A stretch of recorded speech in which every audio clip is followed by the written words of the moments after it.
मैं जरा आपको लखनऊ कोर्ट परिसर ले जाना चाहती हूं, जहां पर आज की सबसे बड़ी खबर आई है। एक शूट आउट हुआ है। दुर्दांत अपराधी कोर्ट में हियरिंग के लिए आया था। जज साहब वहां बैठे हुए थे कोर्ट रूम में और अचानक अफरा तफरी मच गई। वकील भी समझ नहीं पाए। 1.5 साल की एक मासूम बच्ची भी इस हमले के जद में आई है। आईसीयू में वो भर्ती है। और इस वक्त ये देखिए, संजीव जीवा की हत्या के बाद कोर्ट कैंपस के बाहर तमाम वकील अपनी सुरक्षा के मसले पर प्रशासन के खिलाफ नारेबाजी करते हुए नजर आ रहे हैं। ये 4 तस्वीरें स्क्रीन पर आपके सामने उन तमाम दर्शकों के लिए जिन्हें इस खबर का अपडेट नहीं अब तक मिला है। कोर्ट परिसर में आज शूट आउट हुआ है। संजीव जीवा का मर्डर, वो गैंगस्टर संजीव जीवा का मर्डर हुआ है। शूट आउट के बाद हंगामे की तस्वीर आपको दिख रही है।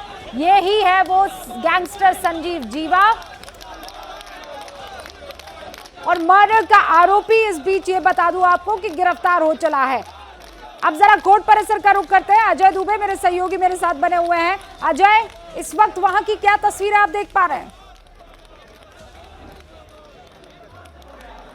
इस समय यहाँ पर जो वकील मौजूद है, रुबिका बेहद आक्रोश में ये वकील हैं, आक्रोश में अपनी बात कह रहे हैं। उनसे ही सीधे बात करते हैं। जो घटना यहाँ पर घटी, आप लोग तो हर दिन आते होंगे, न्याय की यहाँ पर आवाज उठाते होंगे, ये जो घटना घटी है क्या मन प्रभाव पड़ा? देखिए, मैं ये कहता हूँ ये एक न्याय का दरबार है। ये एक जनता की नजर में न्याय का दरबार है। यहाँ पे कोई भी अपराधी आ रहा है जो कि एक गैंगस्टर अपराधी, उसके साथ में सिर्फ 4 पुलिसकर्मी, जो कि कोई भी सुरक्षा का दृष्टिकोण नहीं था, और अधिवक्ता की वेशभूषा में 2 अपराधी आते हैं, आकर के उसको इसी गेट पे फायर मार देते हैं। आप मौजूद थे क्या जगह पर? आप मैं मौजूद नहीं था, मैं बाहर से जा रहा था। मैंने देखा कि बाहर 4 राउंड फायरिंग हुई, अंदर 2 राउंड फायरिंग। जैसे ही वो अंदर के लिए भागा, सुरक्षा को लेकर भी तो डर लगेगा ना। मुझे बिल्कुल आम अधिवक्ता जो कि लोगों को न्याय दिलाते हैं, आम जनता की पैरवी करते हैं, हम खुद यहाँ सुरक्षित नहीं है, दूसरों की पैरवी करते हैं। अपनी सुरक्षा को लेकर यहाँ कोई भी अधिवक्ता की वेशभूषा में आए, अंदर आ जाए, मेटल डिटेक्टर लगे हुए हैं, हर गेट पे मेटल डिटेक्टर लगे। एक असलहा उसके अंदर से कैसे आ जाता है, जिसमें कि परमानेंट सुरक्षा कर्मी, पुलिसकर्मी वहां पे तैनात है। वो उस मोबाइल में वीडियो देखा करते हैं, सोते रहते हैं। राजस्थान में तमाम आरोप है। रुबिका, इसकी शुरुआत में ही जब ये चर्चा शुरू की हमने, तो आपने शुरू में ही कहा कि हक है, चाहे वो किसी भी तरह का गैंगस्टर हो, हक न्याय का उसको है। आपकी जो कही बात है, यहाँ पर जो वकील है उसे भी दोहरा रहे हैं, अपनी बात कह रहे हैं। और ये पूरे गलियारे को देखिए, अब कुछ संख्या वकीलों की कम अब एक सेकंड अजय, मुझे पता है कि बहुत सारे वकील है वहां पर, आक्रोशित होंगे। मैं एक सेकंड रोक रही हूं। अगर आप चाहें तो मेरी बात लाउड स्पीकर पर रख सकते हैं। लेकिन उन तमाम वकीलों से मेरा एक सवाल है, और ये सवाल उनको बहुत ईमानदारी से देना होगा।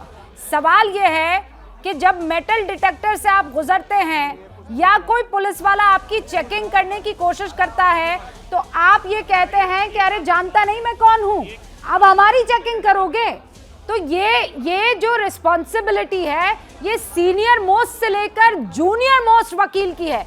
मैं ये कहते हुए नहीं साइड में रखूंगी कि ये लॉ एंड ऑर्डर सिचुएशन है, लेकिन जिम्मेदारी जो वकीलों की है उस पर भी आज बात करनी जरूरी है कि नहीं?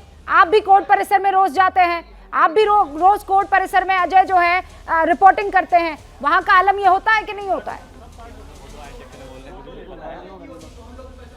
ये सवाल मैं आपका लेकर चलता हूं। जिन्होंने सुरक्षा इंतजामों को लेकर ये बात कही थी, आप कह रहे थे मेटल डिटेक्टर लगा होता है, ध्यान नहीं देते पुलिसकर्मी। कई बार पुलिसकर्मियों की तरफ से कई बार वायरल वीडियो में दिखाया जाता है कि बड़े धौंस में कुछ लोग होते हैं जो आते हैं, अंदर आते हैं, कहते नहीं जानता है मैं कौन हूं, कोई नेता होते हैं। कई बार वकीलों को लेकर भी ये बात कहती है। अब ये घटना घटी है, चिंता तो आप लोगों को होगी ना? बिल्कुल, हमारी सुरक्षा को लेकर के हमें बहुत ज्यादा चिंता है। मैं ये कह रहा हूँ, आप वहाँ गेट नंबर 4 पे जब जाएंगे, एक तरफ मेटल डिटेक्टर लगा है, उसी के बगल में सुरक्षा कर्मी, दूसरा गेट खोल दिया जाता है। सुरक्षा के दृष्टिकोण से कोई भी सुरक्षा नहीं है। मेटल डिटेक्टर लगा होने पर, भाई साहब, राजस्थान में एडवोकेट प्रोटेक्शन एक्ट लागू हुआ इन्हीं सब सुरक्षा दृष्टिकोणों को देखते हुए। हम अधिवक्ता किस हद तक सुरक्षित है? कोई आप तो काफी सीनियर है सर, जितनी उम्र आपकी हो गई होगी देखते देखते इस पूरी व्यवस्था को, ये घटना, ऐसी घटना कभी देखी क्या आपने?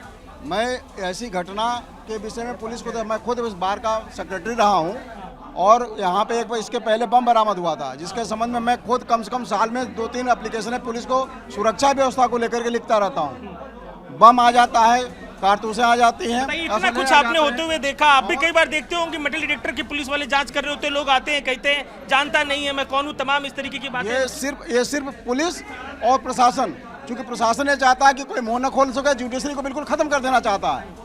आज की जो सत्ता है ये जुडिशरी को बिल्कुल खत्म, जुडिशरी की प्रक्रिया में विश्वास नहीं रह गया सत्ता को।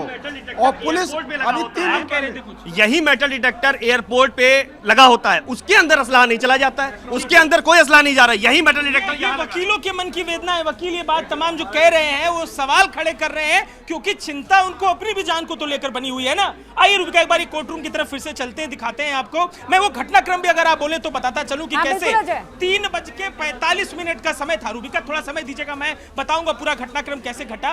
3:45 पर पुलिसकर्मी तमाम टीम जो है लेके जीवा को इसी गलियारे से आ रही थी। सीसीटीवी ऊपर की तरफ देखिए, गलियारे से आने के तो विजुअल है पर कोई एंगल इस तरफ जहां पे घटना घटी वहां की तरफ दिखाई नहीं दे रहे हैं। 3:50 होता है, भीड़ काफी ज्यादा थी। मुझे जो जानकारी यहाँ पर पुलिसकर्मी और लोगों की तरफ से दी गई वो 3:50 पर इस स्पॉट पर पहुंचते हैं। जीवा पुलिसकर्मियों के बीच थे, लेकिन उसी समय एकाएक एक आदमी बीच से निकलता है और धड़ाधड़ फायरिंग जीवा के ऊपर करने लगता है।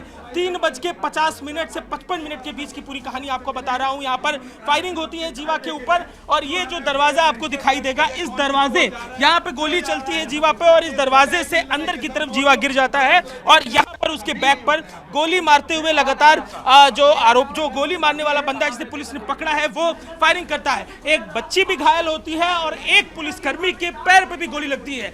3:55 घटना अंजाम दी जाती है। अंदर हड़कंप मच जाता है। अंदर जो कुर्सियां, जो टेबल, जो तमाम तस्वीरें दिखाई दे रही हैं, जो लोग मौजूद थे, जो प्रत्यक्षदर्शी थे, वो हमें बता रहे थे कि कुर्सी के पीछे, दरवाजे के नीचे, जहां से जगह मिल रही थी, लोग खुद को बचाने के लिए छिप गए। कोर्ट रूम के अंदर उस समय बिल्कुल हाहाकार की स्थिति हो गई, लोग भयावह स्थिति में आ गए। और उसके बाद वकील पहले झपट बैठते हैं, जो गोली चलाता है उसकी तरफ, उसे पकड़ते हैं। पुलिसकर्मी आते हैं, फिर वो बाद में उसे पकड़ते हैं। बजते हैं 4 बजने के बाद 10 मिनट तक जो बॉडी है वहां पर पड़ी रहती है, ब्लीडिंग होती है, खूब सारा जो खून है वहां पर बह जाता है।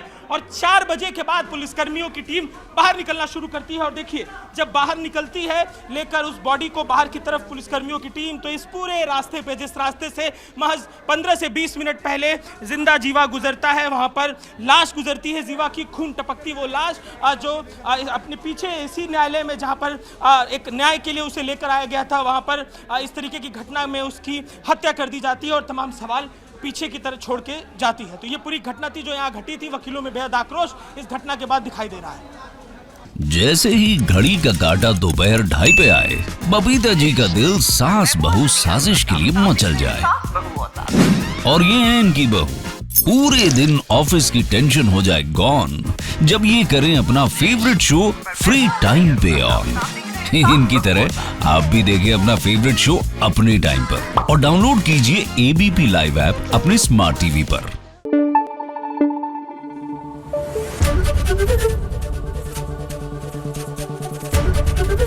ABP न्यूज आपको रखे आगे।